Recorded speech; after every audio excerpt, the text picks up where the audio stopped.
de ser entes mejoradores de este trabajo político, de que el día a día es el que nos da las fuerzas para continuar, para hacernos cada día más, más proponentes dentro de esta sociedad que nos llama a ser individualistas. Y, y nuestro llamado es a ser comunitarios, a, a, sacar adelante esta América unida. Y la sacamos adelante desde las pequeñas organizaciones y comunidades, desde el trabajo cotidiano, desde esa luz que nos acompaña en este día, desde esa luz que Dios nos muestra, que Dios nos da para continuar. Bienvenidos, bienvenidas. Creo que estamos un poquito atrasados para no continuar más con eso. Le damos paso a los compañeros y compañeras que están organizando. Muchas gracias, Silvana.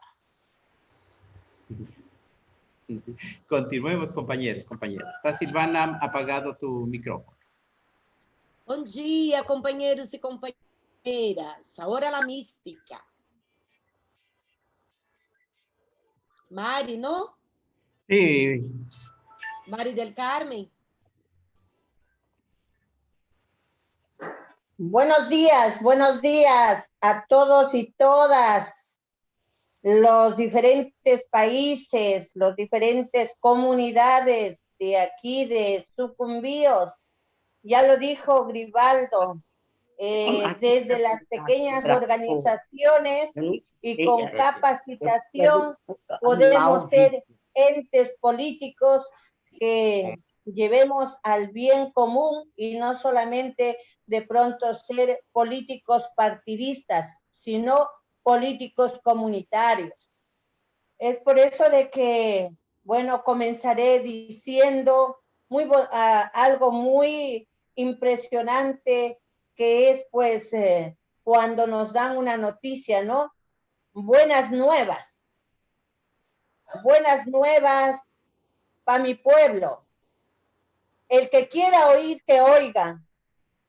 Y el que quiera ver, que vea lo que está pasando en medio de un pueblo que empieza a despertar. Lo que está pasando en medio de un pueblo que empieza a caminar.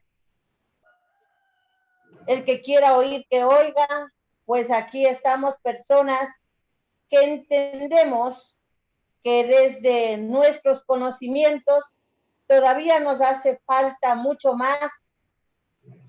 Somos muchas veces analfabetos en muchas cosas y necesitamos que personas como nuestros asesores nos vayan colocando conocimientos en nuestra mente y sobre todo en nuestro corazón para que la ética y la política nos vaya gustando y no vayamos diciendo de que la política es lo peor.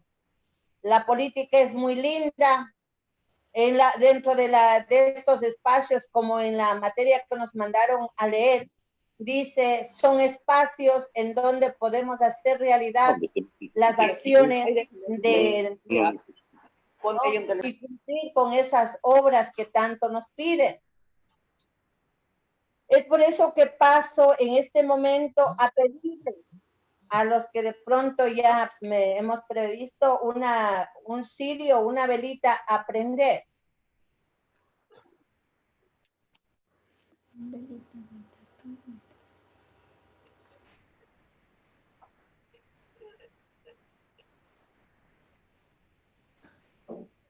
Son 412 días de vigilia permanente.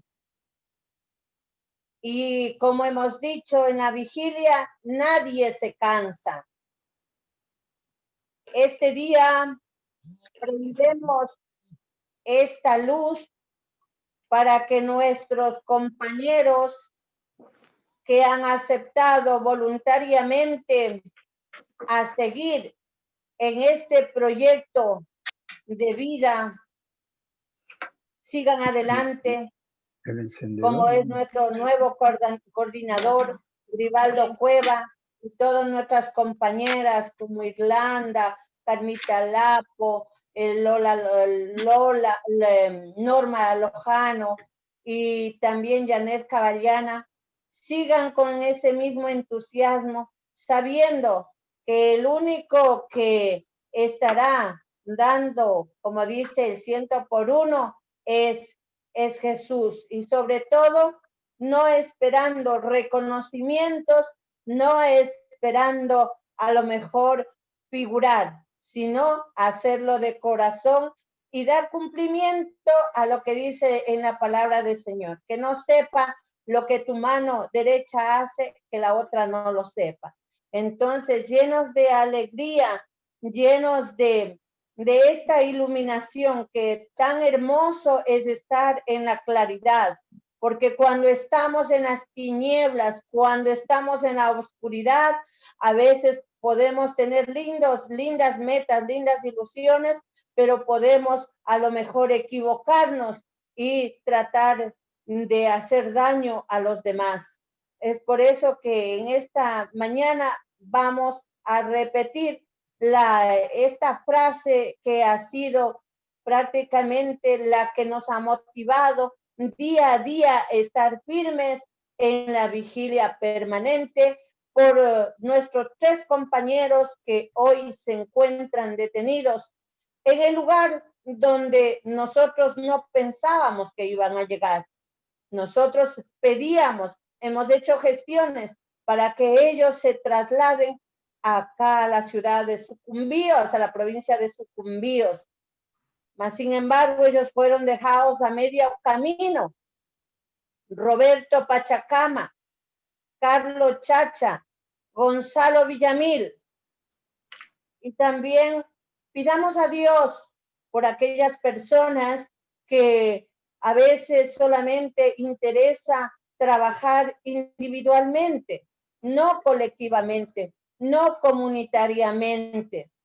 Entonces, vamos a pedir en esta mañana para que esta luz se riegue a nivel de los lugares donde tanta falta hace, que no es necesario solamente los pensamientos míos, sino también esa coordinación, ese diálogo con los gremios, con las comunidades, para poder sacar hacia adelante un proyecto de mejor manera. Vamos a repetir y me acompaña.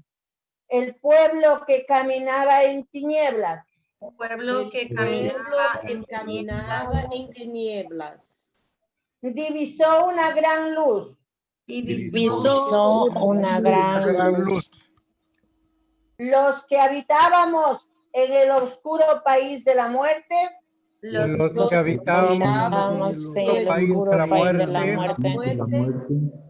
Fuimos iluminados. Fuimos iluminados.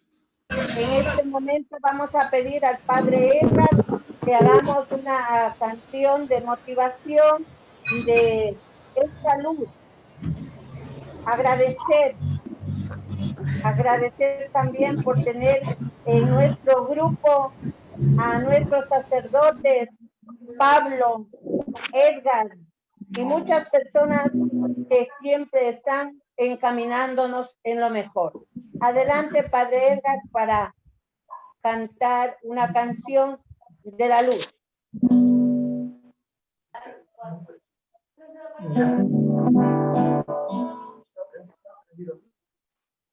Un momentito, es una conexión. Vamos a cantar la canción de nuestro año, el hermano Colibrí, ya conocida por Bueno. el hermano Colibrí.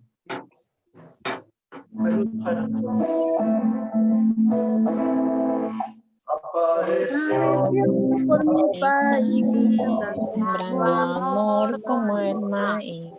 Apareció por mi país, sembrando amor como el maíz.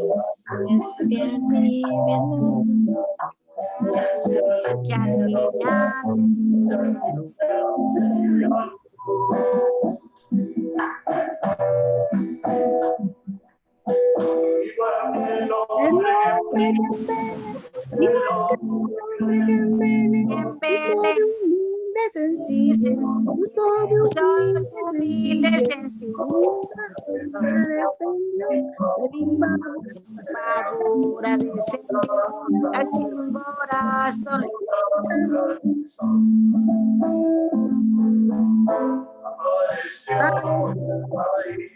Y sembrando amor como el maíz.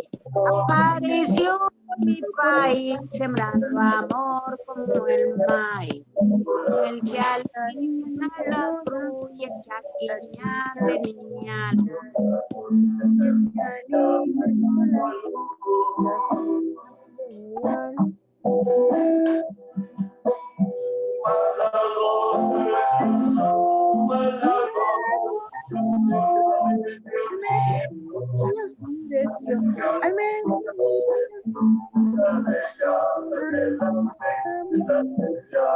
Entre en el llanto y el lamento, debimos despedirnos, debimos despedirnos.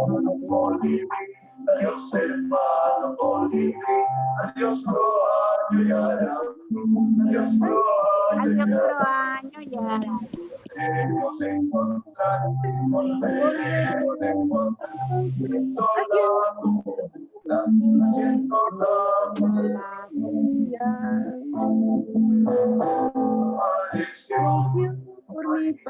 Apareció por mi país, sembrando amor como el maíz.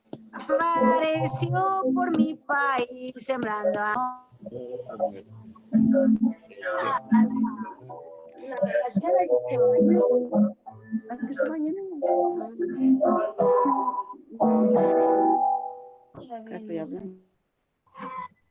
Buen día, compañeros, compañeras, hermanos y hermanas.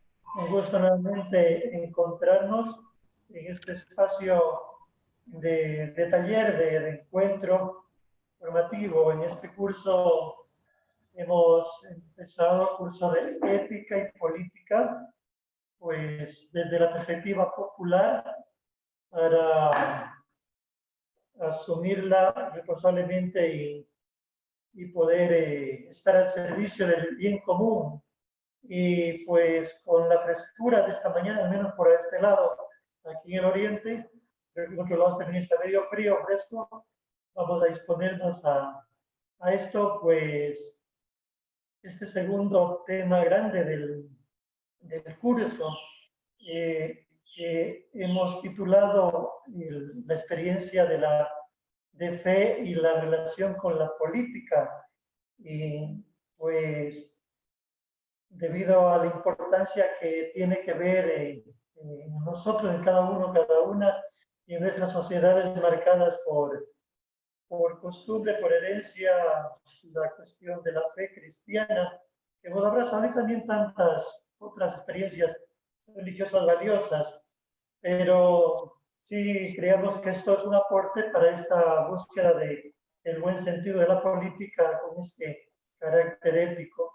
Y pues solamente también por señalar en este caminar, debido a esta experiencia de vigilia permanente, debido a un hecho importante en el que nos hemos visto involucrados y que ha tenido que ver esta semana, y tiene que ver con la política, con la ética. En esta semana se dio la destitución de la primera ministra de aquí del Ecuador debido a hechos muy graves que han ocurrido y es de conocimiento común. Y pues la vigilia hemos tenido también un papel ahí de participación desde un juicio público que lo hicimos en septiembre, creo que fue, finales, y pues después ya en la comparecencia también contribuyendo con parte de las pruebas, como fue la detención de nuestros 9 compañeros. Y pues todo está bueno para que logremos lo que se ha dado en esa búsqueda de que la política ciertamente está al servicio del bien común y no de unos pocos. Entonces, en ese sentido necesitamos seguir reforzando, profundizando este caminar, y como gente de fe que quizá la gran mayoría somos, y respetando de pronto hay compañeros o compañeras que si de pronto no abrazan la SEP, pues hay otras maneras, pero creemos que este componente es importante para poder aportar. Y entonces, en ese sentido, queremos ver ese valor que aporta la fe a este sentido de la práctica en nuestra, como seres sociales que somos, para nuestra participación. Por eso hoy día, en este día nos comparte la experiencia de fe y política desde un movimiento importante en Brasil que han desarrollado en este tiempo nuevo, el Movimiento Nacional de Fe y Política. Y tenemos la presencia y compañeros, grandes amigos, amigas, pues Pedro Ribeiro de Oliveira, gran amigo, ¿no? Porque pues tiene una experiencia desde la fundación de este valioso movimiento. Pedro, yo tengo aquí a la mano un libro que el año pasado que estuvimos en relación a esto, pues nos regaló, nos dedicó, ¿no? A los que estuvimos por allá, y es que recoge esta experiencia. Pedro es sociólogo, es un laico católico por si acaso, no es purita, ¿sí? Y importante que como laico nos comparte, él es casado, él es padre, es abuelo, es también ya jubilado como profesor de la Universidad de Juiz de Fora, allá en Minas Gerais, y también de la Universidad Católica de Minas Pontificia de Minas Gerais, del Horizonte. Es miembro también de una asesoría y coordinación del movimiento de política, o sea, como asesor y autor de varios libros, artículos y demás, ¿no? Principalmente sobre el catolicismo en el Brasil. Las comunidades eclesiales de base han sido conocidos por el Padre Pierre, conocido nuestro, y pues mucho contribuyendo en los análisis. Y narró la experiencia de cristianos en el libro Fe y Política, una trayectoria. Y desde 1977, pues, viene asesorando la SED, desde el segundo encuentro de SED intereclesiales en el Brasil. Y de 1999 al 2005 es asesor de la CNBB para el sector de la SED y para los análisis de coyuntura. Y también pues es un asesor del CECED, de esta institución que nos estamos compartiendo, trabajando juntos en este curso. Entonces, un compañero que ayuda especialmente en el curso de militante cristiano. Y junto a Pedro, pues tenemos a Teresina Toledo, un apellido que puede parecer más cercano a nosotros, ¿no? Seguro que tiene Teresina ascendencia española por lo de Teresina Toledo, ¿sí? De esa ciudad de España. Y pues Teresina es lo que decimos en español Teresita, ¿no? Teresita. Ella es laica también, es profesora, jubilada, es educadora popular, ella ha participado de la SEP, de las comunidades eclesiales de base, de la pastoral obrera, y pues ha trabajado en el Centro de Educación Popular de Sao Paulo, en la prefectura de Diadema, donde son conocidas con Silvana, nuestra buena amiga, Diadema, que es una ciudad ahí junto al Gran Sao Paulo, ¿no? Y coordinó la participación popular y presupuesto participativo, ¿sí? Y miembro de la coordinación del movimiento Fe y Política. Entonces vean este valioso equipo que somos agradecidos.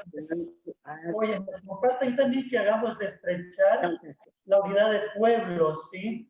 Más de las experiencias de fe y esta tarea. E é uma sala. Então, às vezes trava.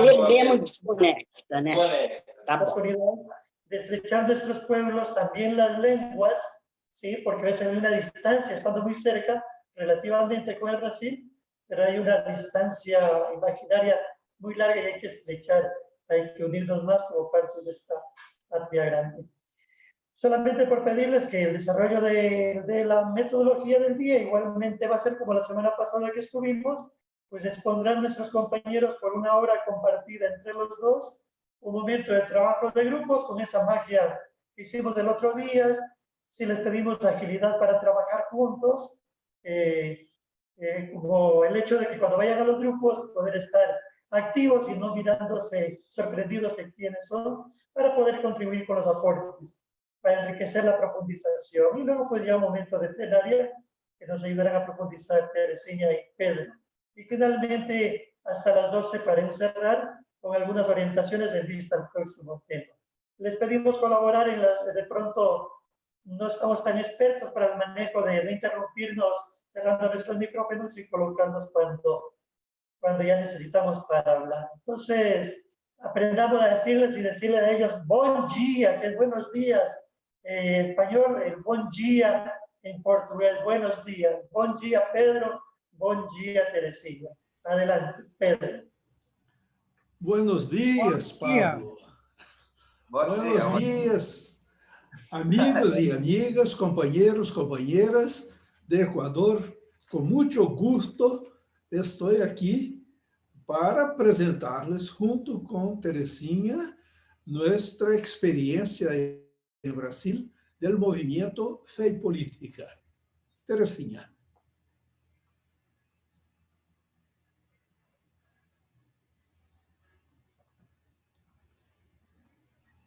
Bien, pienso que Teresina va a ser... Es junto. Sí, Espera aí, um momento. Estou de máscara porque tenho um momentito. Buenos dias, muito me alegro de estar com vocês. A vigília de Sucumbios, que tem uma luta grande e que me sinto muito feliz de poder compartilhar com vocês, nossa experiência no Brasil. Obrigada e vamos que vamos no nosso curso.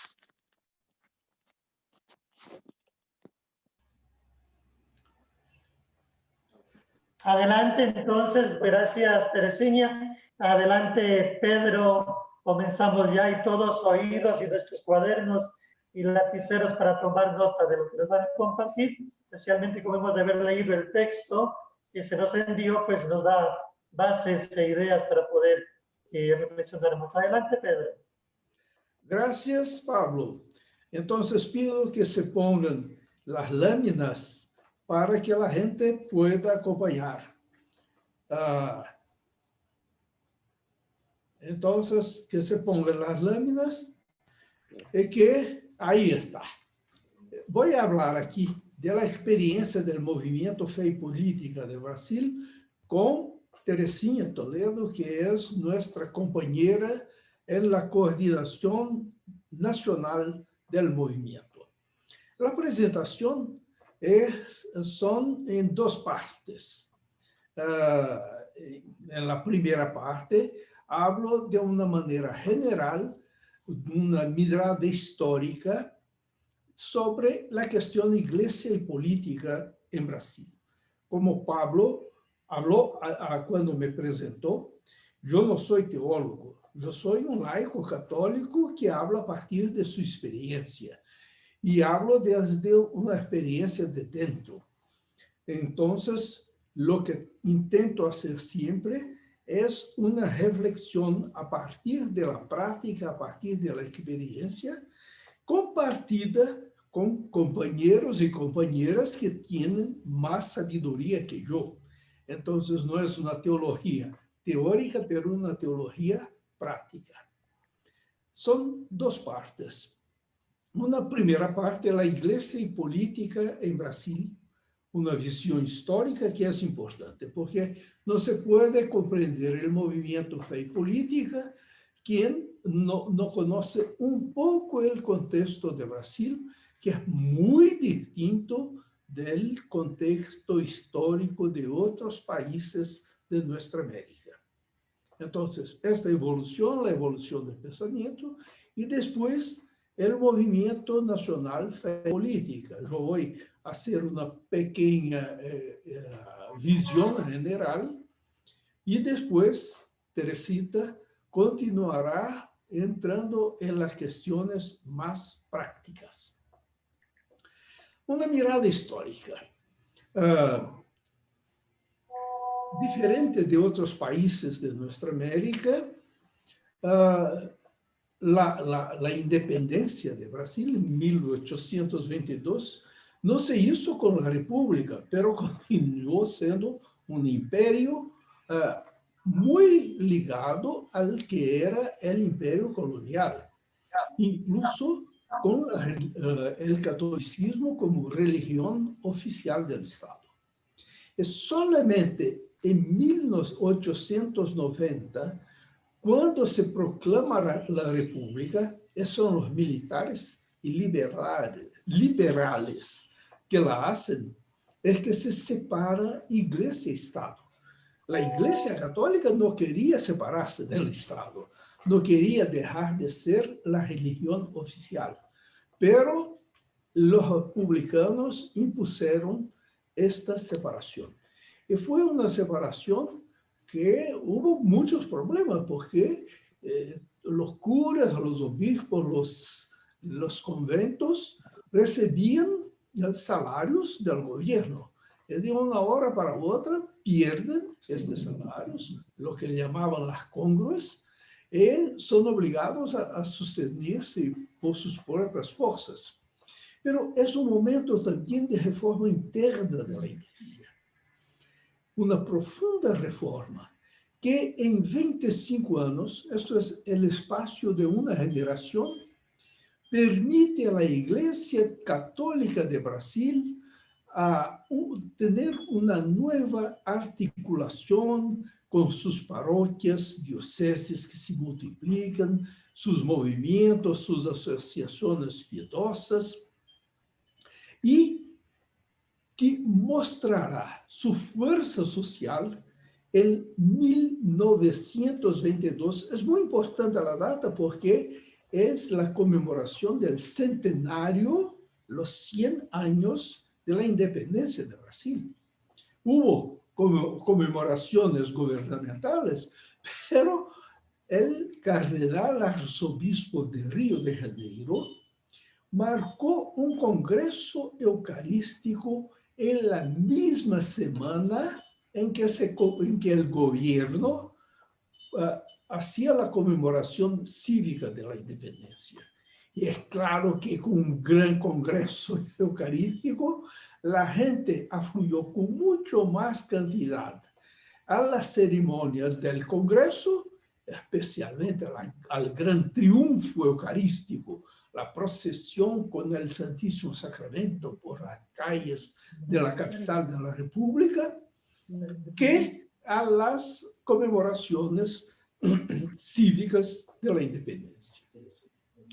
Poco después, menos de 10 años después, el mismo arzobispo toma dos otras iniciativas. Una que fue la inauguración de la estatua o imagen del Cristo Redentor en la capital de la República. Es hoy una imagen que identifica Río de Janeiro, pero su simbolismo es muy grande. Es que 40 años después de la separación oficial entre Iglesia y Estado, la capital de la República está bajo la mirada del Sagrado Corazón de Jesús en el Cristo Redentor. Este símbolo es muy, muy fuerte, ¿no?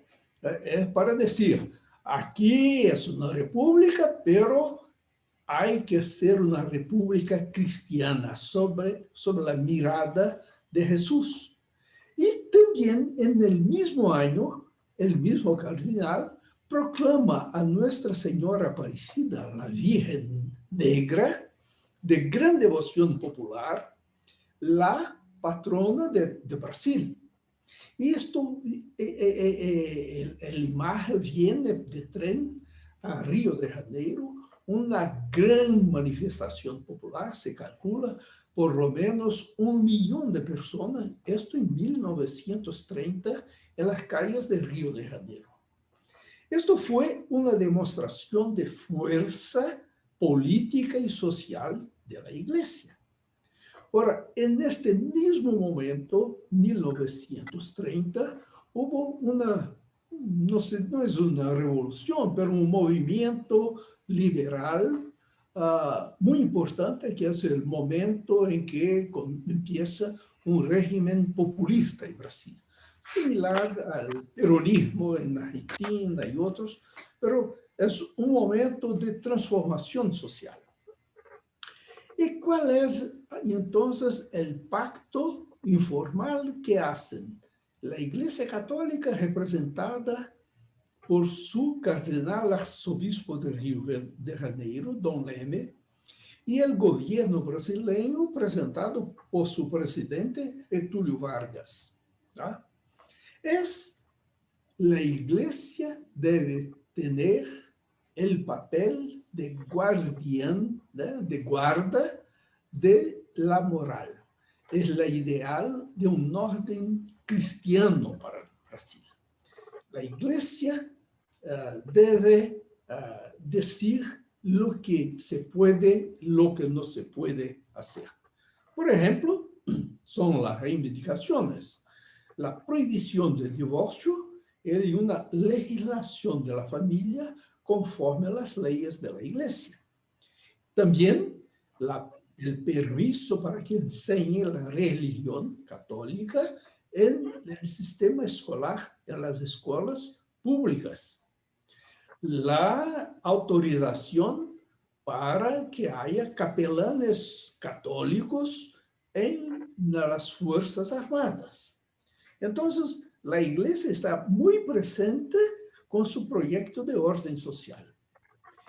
Esto empieza a sufrir un desgaste en los años 50, 55, cuando empieza el gran desarrollo industrial, la urbanización en Brasil y en otros países también, y que este catolicismo romano, antimoderno, empieza a ser poco considerado.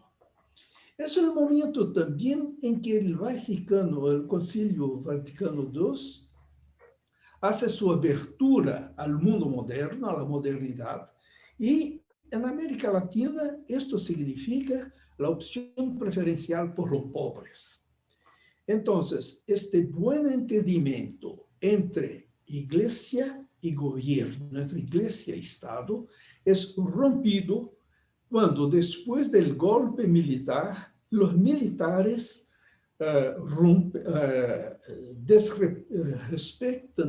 no respetan los derechos humanos y hacen prisiones, torturas, incluso de religiosos, incluso de obispos, incluso de padres, de presbíteros, de monjas, y muchos laicos y laicas, y hay entonces una ruptura de la Iglesia y el Estado y el gobierno. La Iglesia se pone en la alianza con los movimientos populares, en alianza con los pobres. No son todos los obispos, pero los obispos más representativos. Ustedes conocen, claro, Monseñor Helder Câmara. Él representa bien este momento de ruptura. El espacio de la Iglesia es el espacio de los pobres. Esto dura hasta el fin de los años 80, porque en 1988 es el momento en que, terminado el régimen militar, se hace una nueva constitución, una constitución ciudadana, en que la Iglesia tuvo gran influencia en esta constitución, no para imponer una orden cristiana, sino para garantizar los derechos de ciudadanía. Es un momento importante. Después de los años 1990, con la fuerza del pontificado de Juan Pablo II, y todo su proceso de restauración identitaria en la Iglesia se separa de estos movimientos populares, ya no da tanta importancia a las comunidades de base, de hecho, empieza a desconocerlas, empieza a descualificar la teología de la liberación y al mismo tiempo la Iglesia pierde su capilaridad social, ela pierde su fuerza política. Bien, allí es la historia. ¿Y qué se pasa como pensamiento? El momento del pensamiento. Es una norma práctica de la Iglesia en Brasil. No promocionar un partido. No, en Brasil, diferente de otros países católicos, como Chile, por ejemplo, donde el Partido Demócrata Cristiano fue muy importante, o Italia, o Alemania y otros, aquí en Brasil, ela tuvo la sabiduría de no promocionar un partido, sino fomentar la participación de los laicos, no de las laicas. Las mujeres no tenían aún el derecho al voto. La participación de los laicos en los partidos de su elección, exceptuado el Partido Comunista. Era el único partido en que un laico católico no podía participar, pero participar en los otros. ¿Y cómo? Don Leme tiene una idea muy buena, muy interesante, que es crear la acción católica para la formación de los laicos. Y después ella se especializa, ¿no? Acción católica agraria, operaria, estudiantil e independiente. Y una liga, esto es para la formación de los laicos y laicas para actuar en la sociedad. Y la liga electoral, que es un programa de compromisos que cada candidato que quiere recibir los votos de los católicos deben seguir. Es así, en la práctica, a partir de los años 30, la Iglesia Católica se identifica como defensa del orden y el anticomunismo. Aquí es la imagen. La Iglesia es la defensora del orden social, anticomunista. Esto era como indiscutible, no se podía discutir. Esta era la doctrina de la Iglesia, la práctica de la Iglesia, de los obispos, era como que un consenso. Es en los años 50 que, ya digo, el desarrollo y la urbanización, la modernización, que empieza una abertura de los cristianos a la izquierda. Y después de la Revolución Cubana, esta apertura se torna más grande. Juan 23, el buen Papa Juan 23, y el Concilio Vaticano II amplían la doctrina social de la Iglesia. No es más únicamente una doctrina anticomunista y defensora del orden, sino una doctrina social que se abre a las posibilidades del mundo moderno y debe ser la defensora de la paz. Así, los laicos y laicas empiezan a asumir diferentes posiciones y surge en Brasil lo que se llamó una izquierda católica, algo que sería inconcebible en los años 50. O bien era de izquierda o bien era católico. Pero en los años 60 se es posible, sí, de ser de izquierda y ser católico. Cuando viene el régimen militar, la persecución a las organizaciones populares, empiezan a surgir las sedes, y empieza también la teología de la liberación. Esta posición política gana mucho cuerpo y pasa a ser importante porque tiene aún ahora el apoyo el respaldo de la Conferencia de los Obispos. Y ahí entra, es una nueva relación. En los años 70 es una nueva relación y ahí sí es similar a la relación iglesia política de otros países de nuestra América, todos influenciados por la reunión de Medellín 1968. La experiencia de las comunidades eclesiales de base, de las pastorales sociales en luchas populares, las luchas contra la dictadura, son luchas políticas, pero sin partido, en Brasil por lo menos. Son lutas, las greves, las lutas sindicales, lutas sociales, pero la dictadura no permitía una participación de cristianos en partidos, ¿no? Lo que había eran dos partidos que eran un único partido, un que hacía la oposición y otro que daba el apoyo a un gobierno militar. Pero de hecho no tenía mucha diferencia, mucha distinción entre ellos. Solamente en los años 80, con la apertura política, la fin del régimen militar, de la dictadura militar, se abre la posibilidad de creación de partidos, elección de parlamentarios, conquista de gobiernos populares, sobre todo en pequeñas alcaldías, pequeñas ciudades, ¿no?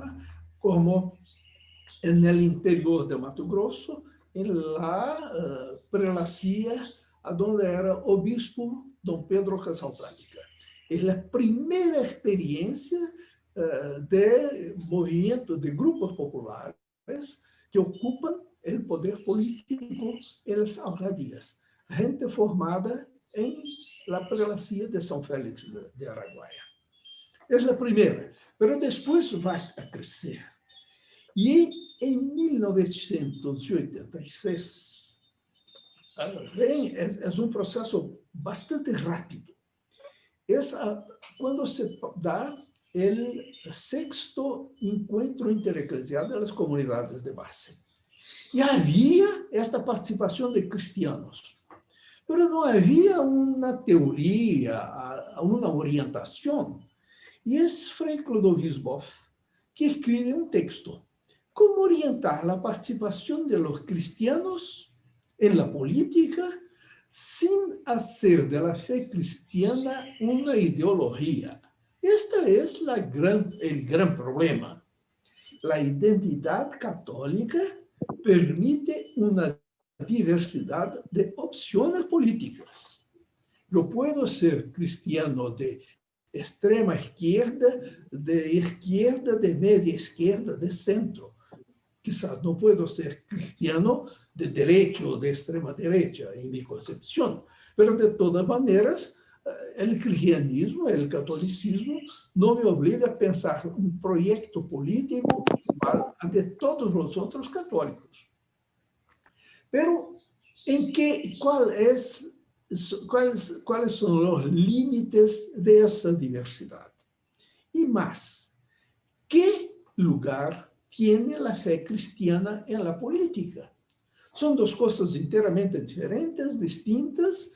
Yo puedo ser cristiano sin influir en la política, yo puedo ser en la política sin ser cristiano, sí, pero si yo soy cristiano, ¿esto no tiene o no impacto en la política? Este es el gran debate que teníamos acá en Brasil en los años 86, 89. A partir del texto de Clodovis Boff, que está publicado, si quieren pueden encontrarlo. Creo que en el site del Movimiento Fe y Política está lá. Son militantes en movimientos sociales, movimientos sindicales, movimientos barriales, movimientos de derechos humanos, comunidades eclesiales de base, pastoral de la tierra, pastoral indigenista, pastoral obrera, muchos movimientos que se preguntan, tenemos movimientos sociales, pero necesitamos también ter una incidencia en el orden político, una incidencia en el Estado. Y es el momento cuando se crea los partidos políticos.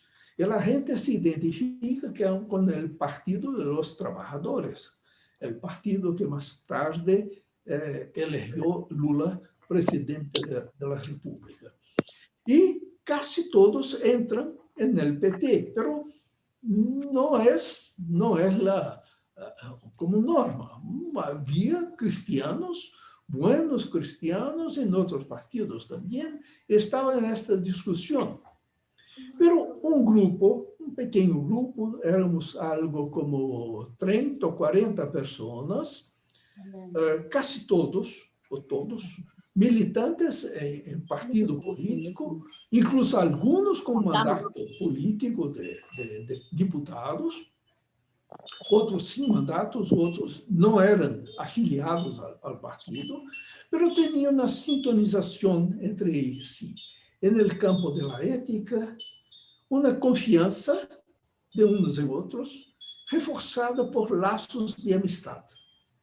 Y entonces, en una reunión en 1989, llegamos a un consenso.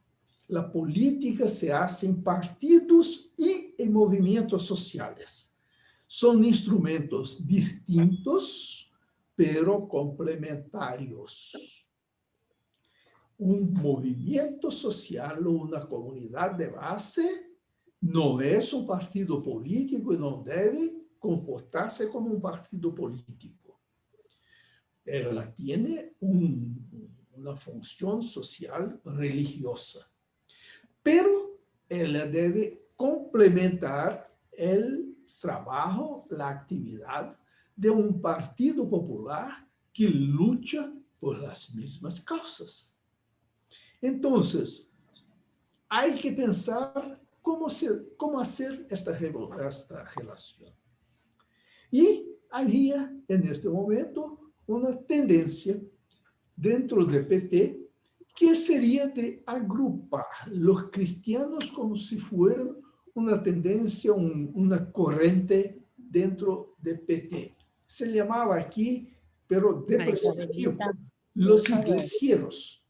Se dicen en Ecuador, curuchupas. Sí, la gente de iglesia. Pero no queríamos. No es lo que queremos. ¿Qué queremos? Entonces buscamos un consenso. Después de 3 años de discusión. Y el consenso fue de crear un movimiento Fe y Política con una carta de principios. Esta carta de principios, como otros documentos, ustedes pueden encontrar en la internet, en portugués. Pero no es difícil hacer la traducción, puedo ser muy bien, pero hay plataformas de traducción, no es difícil. Está ahí marcado fepolitica.org.br. El movimiento es ecuménico, pero no confesional. No es necesario que se la pertenencia a una confesión religiosa para ser miembro del movimiento Fe y Política. Él es ecuménico en ese sentido que tiene como referencia el Evangelio. Si se tiene una referencia en el Evangelio, aunque no sea practicante de una religión cristiana, está dentro del movimiento. No confesional, no partidista, no es necesario que sea de PT o de cualquier otro partido, incluso puede no tener partido. ¿Y es para quién? Aquí son las 2 identidades. En la política vive la fe. Y en la fe tiene el horizonte de su propuesta política. O sea, las 2 cosas son distintas pero inseparables. La política es el campo, es el espacio preferencial en que voy a vivir mi fe cristiana. Y mi fe cristiana es el horizonte, son los valores que iluminan mi propuesta política. Esta es básica. 2, busca alternativas al capitalismo. Capitalismo sin adjetivaciones. El capitalismo no es un capitalismo salvaje, liberal o neoliberal, pero el capitalismo en sí no es lo que queremos. Hay que tener un otro sistema, hay que tener una otra forma de producción. Toma como principio la causa de los y las empobrecidos. Son ellos, los empobrecidos, los sujetos de su propia historia y de su liberación. Luchan por una ciudadanía activa y la construcción de una sociedad socialista, democrática, plural y planetaria. Hoy, si pudiéramos cambiar la Carta de Principios, quizás podríamos simplemente y luchan por la construcción de una sociedad del buen vivir. Sería esto. Yo creo que llegaremos lá.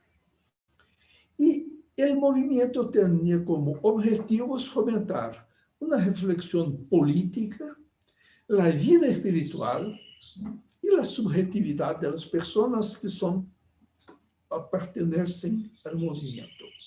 Y fomentar los grupos de reflexión, de celebración y de profundización. Porque lo que pasa es que los que están en la actividad política, con mucha frecuencia, son excluidos de los ambientes eclesiásticos. No hay lugar para quien está en la política, principalmente en la política de izquierda, en las comunidades, en las asociaciones, en las parroquias. Entonces, los grupos de fe y política son un espacio de celebración, de espiritualidad de esta gente. Cuando los curas, cuando los obispos nos apoyan, muy bien. Si no nos apoyan, bueno, es un problema de ellos. Nosotros somos iglesia y continuamos haciendo nuestra reunión, nuestra reflexión, nuestras celebraciones. Incluso retiros espirituales. Esto es lo que Teresinha va a explicitar de aquí a poquito, ¿no? Yo paso rápidamente para hacer la distinción entre los dos primeros momentos. Los primeros 10 años, ¿no? Son servicios a los grupos de fe y política. Pero en el fin de 1999 se percibe que hubo un cambio en el campo de acción. A un triunfo neoliberal en Brasil y a una iglesia católica autorreferente y poco ecuménica. Entonces, lo que hacíamos hasta aquel momento parecía no sería más el más importante de allí en adelante. En este tiempo, muchas realizaciones ocurrieron en Brasil. Muchos grupos de fe y política, escuelas de fe y política, escuelas dioceses que hacían un curso de formación de fe y política. Algunas un curso muy sistemático, otras menos. Pero hoy en Brasil son, creo que, 80 diócesis que tienen cursos de fe y política, o pastorales de fe y política, y muy importante, un Centro Nacional de Fe y Política de la Conferencia de los Obispos. Entonces, todo esto es importante. A partir, entonces, del año 2001, buscamos los encuentros nacionales de fe y política. Sobre esto, Teresita va a hablar daqui a poquito. Entonces vamos al final, solamente una pequeña, a la lámina siguiente, esto. Decir, al fondo, ¿qué buscamos en el movimiento? Hoy está claro, buscamos una espiritualidad político-libertadora. Si entendemos la espiritualidad como el cultivo del espíritu. El problema es, ¿cuál espíritu vamos a cultivar? Hay buenos espíritus, malos espíritus. Max Weber ya hablaba del espíritu del capitalismo. Podemos cultivar, puede-se cultivar, mucha gente cultiva, en nombre de Jesús, el espíritu de competencia, el espíritu de lucro, el espíritu de ganar cada vez más, de ser victorioso. Pero esto no es el espíritu que vamos a cultivar. Vamos a cultivar el espíritu que llegue a la civilización del amor, como hablaba Pablo VI. ¿Cuál es el soporte? Es lo que en los tiempos de Vaticano II se llamaba la teología de las realidades terrestres. O sea, la teología no debe hablar solamente de las cosas celestiales, pero hay una teología de lo político, de la familia, que es una realidad terrenal, la teología del cuidado. Santa Teresa de Calcuta es una persona que se santificó por el cuidado de los pobres. Entonces, la teología de las realidades, que en América Latina resultó en la teología de la liberación. Entonces, ¿cuál es el centro de esta espiritualidad? Fe en la resurrección de un crucificado por el imperio. Esta fe garantiza la victoria de nuestra lucha política. Aquí está el resumen de nuestra espiritualidad. Tenemos fe que aquel que fue crucificado por el imperio resucitó, está vivo, está entre nosotros. Por eso, nuestra lucha política será victoriosa. ¿Cuándo? No lo sabemos, pero será. Entonces, es una espiritualidad que centra la atención en los pobres, ¿tá? Centra la atención en esta lucha y que buscamos hoy una espiritualidad que nos lleve al buen vivir. Bien, ahí está, es lo que había preparado y Teresita va a continuar. Siga, Teresita. Antes, disculpa, Pedro. Hola, hola. Voy a... ¿Sí hay sonido? Sí. Muy agradecido con tu exposición. Creo muy todo ese recorrido, acercarnos a Brasil, esta historia desde la cuestión de la participación política, ¿no? Y el ingrediente de la fe. Pero antes de pasar a Teresita, pues tenemos un intervalo de un cantito para animarnos y motivarnos. Pero bien, Pedro, ahí con ese tiempo, como estaba previsto. Vamos a hacer un momentito para que pase Teresita a decirnos cosas mucho más concretas, prácticas y ya en terreno, ¿no? Una experiencia muy viva. Vamos a cantar una canción, no sé si el Pepe tiene listo un pequeño minuto de video para animarnos. ¿Qué otra ocasión hemos cantado? Una canción bonita brasileña, Momento Nuevo. Momento nuevo, esto que estamos viviendo, un tiempo nuevo luego de estas oscuridades. Por eso ven, entra a la rueda con todos. También tú eres muy importante.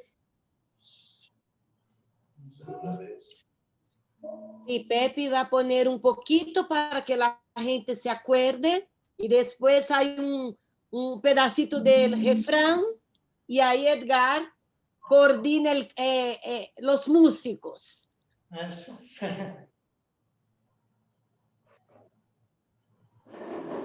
Les pedimos que vayan escribiendo cualquier inquietud, incluso pueden ir anotando, ¿no? Y registrándose aquellos que no se han registrado aún.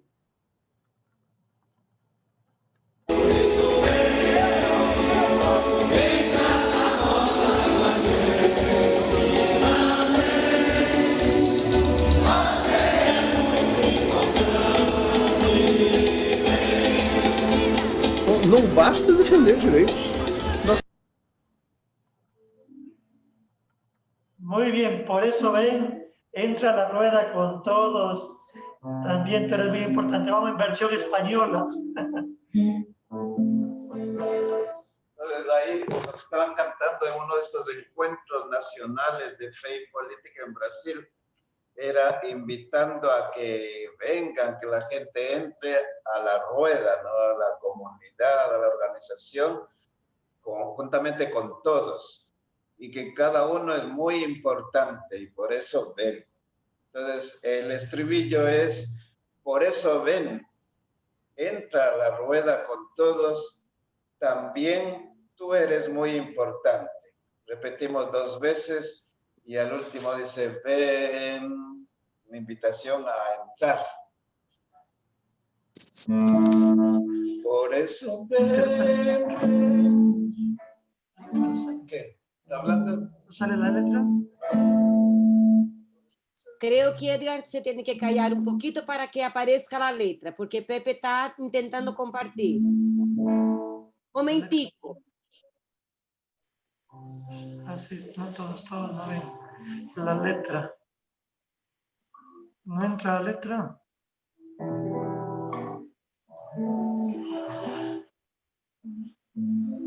Para Arturo, que está preguntando sobre las láminas, el PowerPoint, sí, se va a enviar igualmente.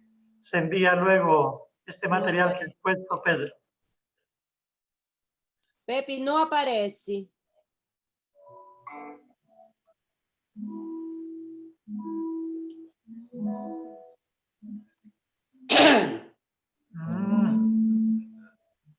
Sí. Van a tener que enseñarnos los brasileros nomás, creo. Ahí está.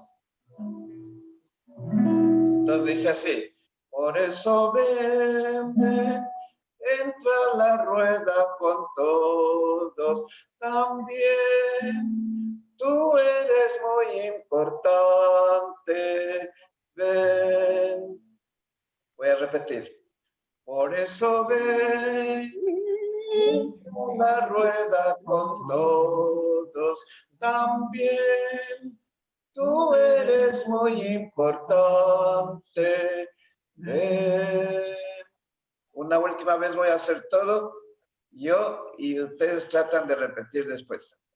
Por eso ven, ven, entra a la rueda con todos. También tú eres muy importante. Por eso ven, entra a la rueda con todos, también tú eres muy importante. Ven. Tratemos de hacer todos, no sé si se puede ligar el micrófono, abrir, para que se oiga un coro de ángeles. A ver. Un zoológico. 1, 2, 3.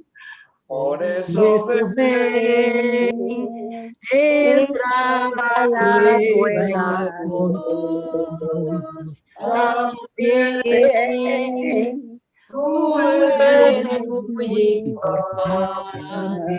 Por eso ven, entra a la rueda con todos, también tú eres muy importante. Muy bien. Para cuando estemos ya todos encontrándonos presencial y personalísimamente, como aquí se ha hecho moda eso, entonces vamos a hacer la rueda y si Y pues colocarán la canción Ya entera va. para aprenderla. Y vamos a continuar. Y agradecemos también que está presente Beoso, nos han dicho, ¿no? Yo no me he dado cuenta. Y bueno, muchas gracias a Beoso. Una palabrita nos dirá en algún momento. Teresina, adelante, bienvenida. Oi, estão me ouvindo? Estão me ouvindo? Sí, se escucha bien. Sí, sí, Teresinha. Sim, então, estou muito feliz de estar compartilhando com vocês a experiência de Brasil. Quero dizer que eu sou um pouco fruto desta experiência no Brasil, porque estão me ouvindo? Ouvindo?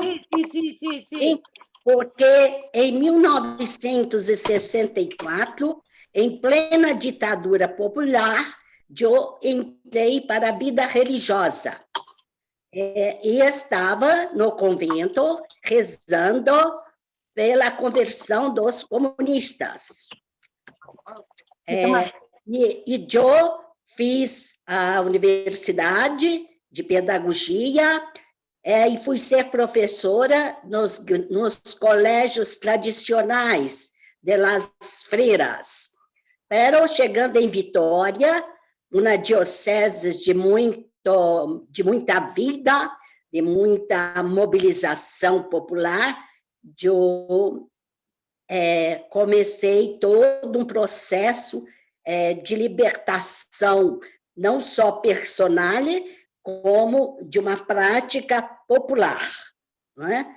E deixei, aos poucos, fui me desligando da universidade, onde era professora, para me dedicar totalmente à educação popular. Morei, inclusive, em Vitória, quando tínhamos, a vida religiosa tinha uma associação de barracos, incluso o Frei Beto, ele morava no morro, eu morava nos pântanos, nos alagamentos da cidade, porque é uma cidade praiana. E, pela igreja, pela teologia da libertação, fui mudando a minha prática como educadora popular, participando das SEBs, das pastorais sociais, dos movimentos populares, do partido político, até que fui morar em São Paulo, onde conheci Silvana, já também morando na periferia da cidade. Então, queria fazer esta apresentação, porque minha história é diferente de Pedro.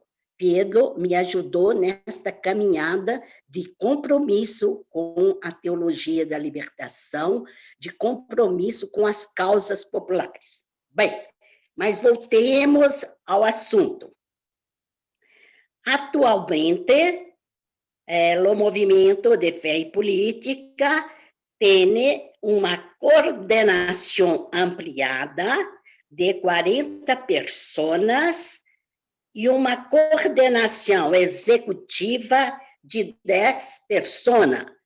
Pero isto a partir de 2020, em fevereiro, quando nos reunimos com um grupo maior de militantes, de históricos do movimento, num seminário de planejamento e avaliação, e conseguimos formar uma coordenação mais ampla.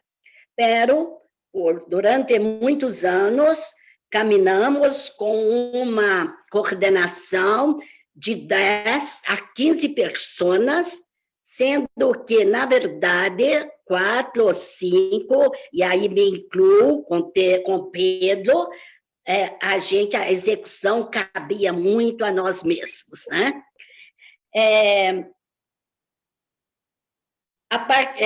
A coordenação do movimento sempre atuou de maneira voluntária.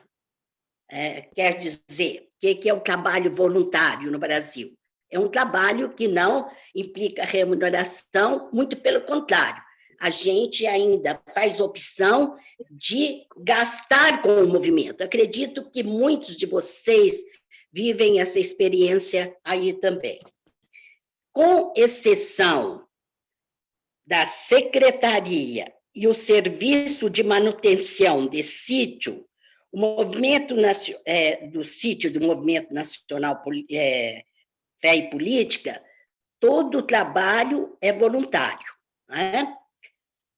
Aí vamos ver como que é a formalização do movimento. O movimento, ele surge, como o Pedro falou, de um grupo de pessoas que, querendo refletir a sua fé e o seu engajamento político, e que já não tinha mais espaços nas comunidades e queria um espaço para refletir sua fé, esse movimento ele foi se formando quase que espontaneamente com militantes que queriam continuar alimentando, animando a sua luta política a partir do Evangelho. Nesse sentido, é importante lembrar que o movimento não é uma instituição jurídica, não tem sede própria.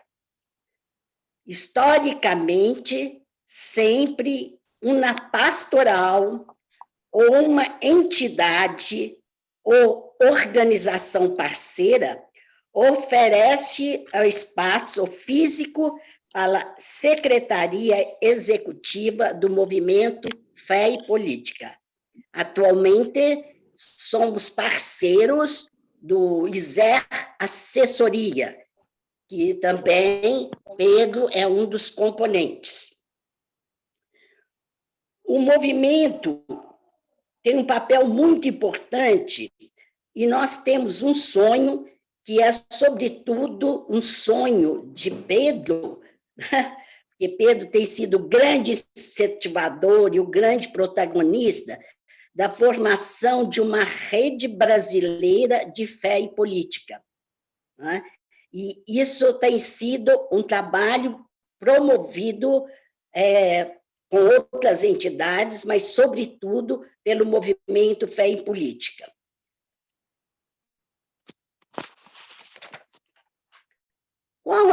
Como Pedro lembrou, a metodologia do movimento se basa em la ação, buscando sempre uma construção coletiva do conhecimento. Usamos o método que, desde 1960, é usado pela Igreja, né? O método que foi usado pela Ação Católica, que o Pedro lembrou. Método ver, julgar e atuar. E fundamentado também no método de Paulo Freire, prática, teoria e prática. Né? Eu pretendo falar, como o tempo é pequeno, falar, sobretudo, dos encontros nacionais a partir de 2000.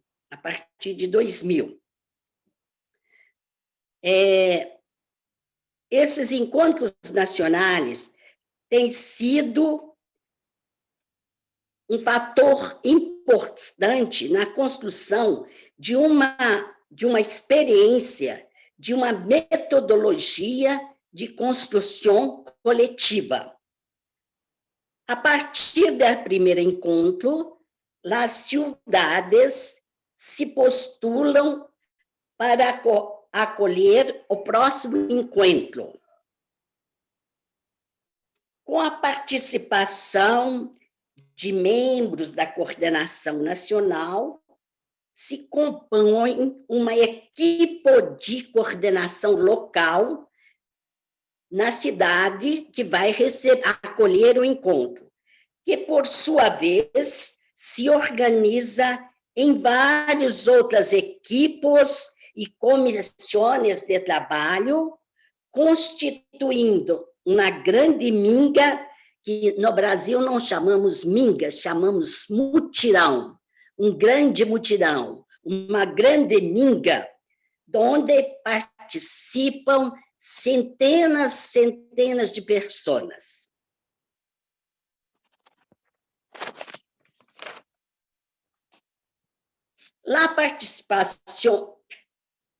Participam dessa equipe da cidade pastoral, social, escolas de fé e política, organizações populares, sindicais, outras igrejas e tradições religiosas. Contribuem também centenas e centenas de famílias, contribuem com hospedagem solidária. Conforme a realidade, a contribuição da diocese ou não, como bem lembrou Pedro na sua fala, porque nós outros somos um movimento ecumênico e somos um movimento que não estamos necessariamente,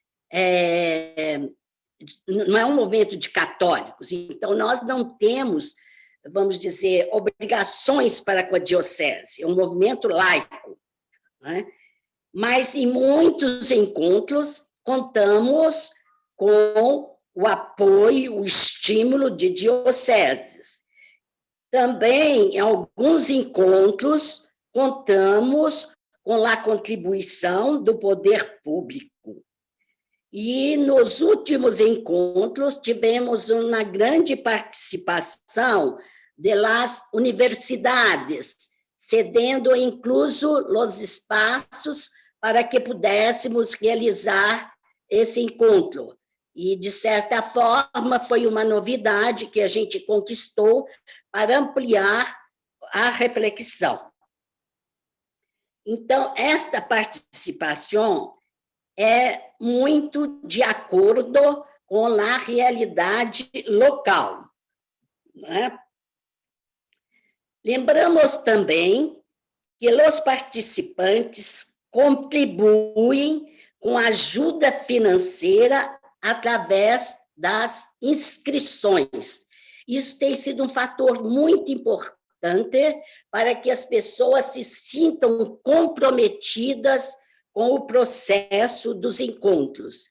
E esses grandes encontros também, eles são precedidos por encontros locais, por encontros regionais e por várias reuniões onde as pessoas fazem rifas, mutirões para conseguir, inclusive, financiar sua viagem e suas inscrições.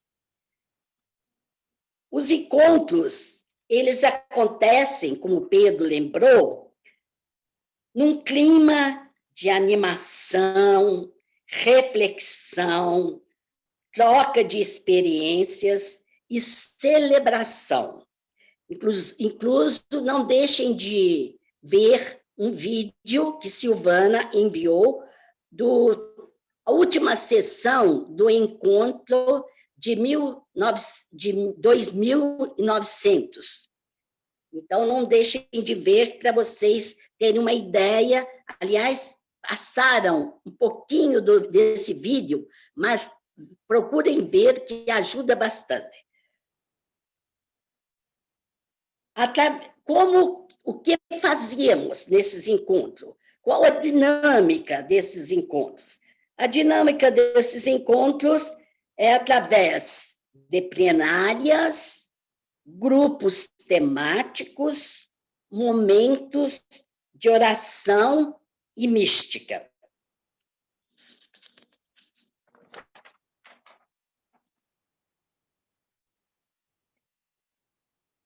O resultado desses encontros para as cidades e regiões onde se realizam os encontros tem tido um saldo muito positivo em termos de organização, reflexão, formação e articulação das cidades e regiões onde se realizam o encontro e que são muito significativos esses resultados.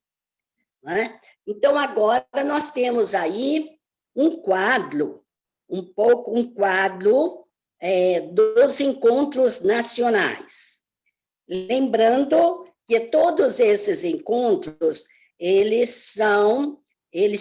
nós fazemos uma memória deles através, quando não tínhamos ainda internet, fazíamos a partir de fita cassete, de vídeos e de livros, né? Os 4 ou 5 primeiros encontros, nós tivemos livros, revistas. Eu só vou apresentar aqui, não sei. Tira um pouquinho a tela, que eu vou apresentar, por exemplo. Tá? Silvana? Sim, Tê. Bom, aproxima sim, porque ele não vai conseguir, não vai conseguir compartilhar. Não, então deixa. Assim mesmo, então, assim mesmo, Tê. Isso. Viu? Os materiais que se utilizavam quando não havia essa tecnologia. Isso quero ensinar, Terezinha. Uma revista, né, Tê?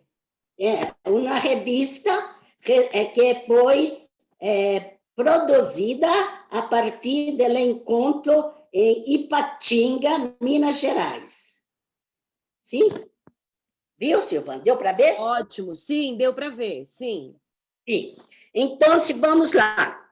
Quando começamos esses encontros? Foi em 2000, na cidade de Santo André, na região onde vive Silvana, e onde eu também vivi cerca de 30 anos, né? Mas acho que até mais, não, Silvana?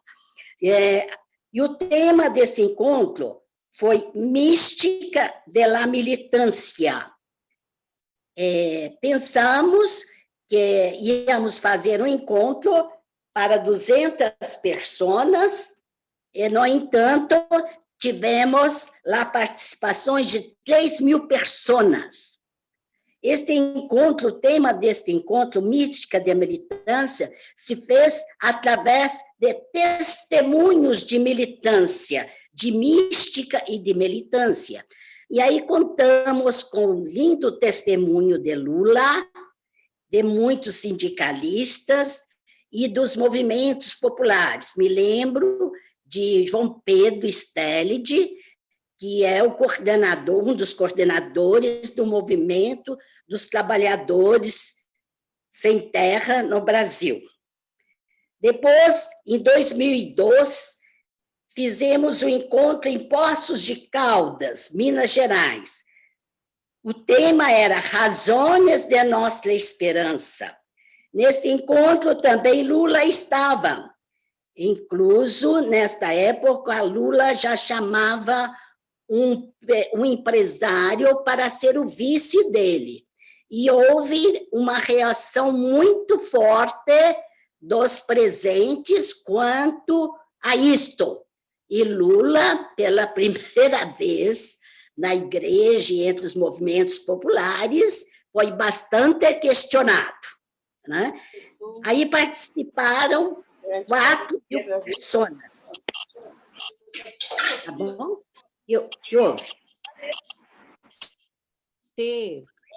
Oi. O tempo. Não vai ler o quadro todo, né? Não. Eu estou só falando. Já acabou o tempo? Já, né? Então, era isso que eu queria falar. Hein? 2 minutos. Dois.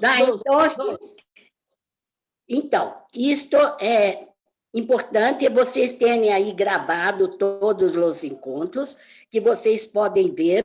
Temos também o site do movimento, onde isto tudo está registrado, e quando tiverem um tempinho, e interesse, podem ir lá que vocês encontram tudo isso. Espero que com esse pouquinho de tempo tenha sido suficiente para vocês terem uma noção, uma ideia do que é esse movimento atualmente. Foi um prazer de estar com vocês e que Jesus Libertador nos faça caminhar cada vez na nossa militância de fé e política, de compromisso com as transformações sociais. ¡Viva el intercambio lingüístico! ¡Viva! ¡Viva! Gustó el portugués, compañeros ecuatorianos, ecuatorianas. Gracias, Teresina. Yo creo que es muy bueno. Podemos tener como ese medio inconveniente por la diferencia de la lengua, pero más tenemos que ver la riqueza que es para poder unirnos más como pueblos, ¿no? Y más todavía con experiencias ricas que tenemos de organización, de comunidades, de lucha. Entonces, pues vamos en este momento, luego de esta importante exposición, desde el testimonio práctico que Teresina ha vivido, ¿no? En este movimiento de fe y política, vamos ahora con toda esta riqueza, poder ir a la reflexión grupal, que es donde con nuestro aporte personal de nuestra experiencia se enriquece todo este conocimiento y podemos avanzar. Entonces, por este momento vamos a hacer lo que hicimos la semana pasada, dadas las ventajas que tenemos también por esta herramienta. Vamos a hacer los grupos y con unas 2 preguntas. Por ahí están diciendo, antes de las preguntas, grande Brasil, podemos aprender mucho del gigante amazónico, el gigante, verán que es la mitad de Sudamérica, ¿no? Entonces, claro que estamos para aprender. Hacemos de trabajar con 2 preguntas. Si nos coloca las preguntas, Pepe, y este momentito hasta que hacemos los grupos, podemos estirarnos, relajarnos, pues algún momento, ¿no? Para poder volver a los grupos enseguida en unos 5 minutos quizá. Las preguntas están dirigidas, que dicen así, ¿no? Confrontando la experiencia y reflexión de fe y política de Brasil, que es la que nos han compartido, ¿sí? Confrontando la experiencia y reflexión de fe y política de Brasil, de este movimiento, con la suya, o sea, con la que cada uno, cada una tenemos 2 cosas, ¿no? 2 cosas. Uno, diga 1 o 2 aportes más importantes para usted. ¿Sí? De todo lo expuesto, qué idea, qué inquietud, qué cosa me pareció importante para mí. Lo que tengo que compartir con los demás compañeros en el grupo. Y la segunda, qué pistas, ¿sí? Qué caminos nos da para avanzar en el campo de la fe y política. Qué pistas y caminos nos da todo esto para avanzar de una manera más concreta en este ámbito, en este campo de la fe y política. Entonces, un ratito mientras hacemos los grupos y enseguida nos vamos al grupo que nos corresponda, hagamos un pararnos, tomar aire, relajarnos y pues listo, ¿no? En cada grupo ya sabemos que hacemos que haya un coordinador, coordinadora, igualmente un secretario, secretaria, relatar y en un tiempo de 30 minutos poder compartir para la plena. ¿Listo? Por favor, padre, ponga la diapositiva para copiar la segunda pregunta. Ya, Pepe, que deje la diapositiva o igual lo envías a los chats. Ya, muy bien, gracias Ana María. Ya están en el chat, están ya. En el chat están las preguntas. Ya, compañeros, a trabajar bien en los grupos.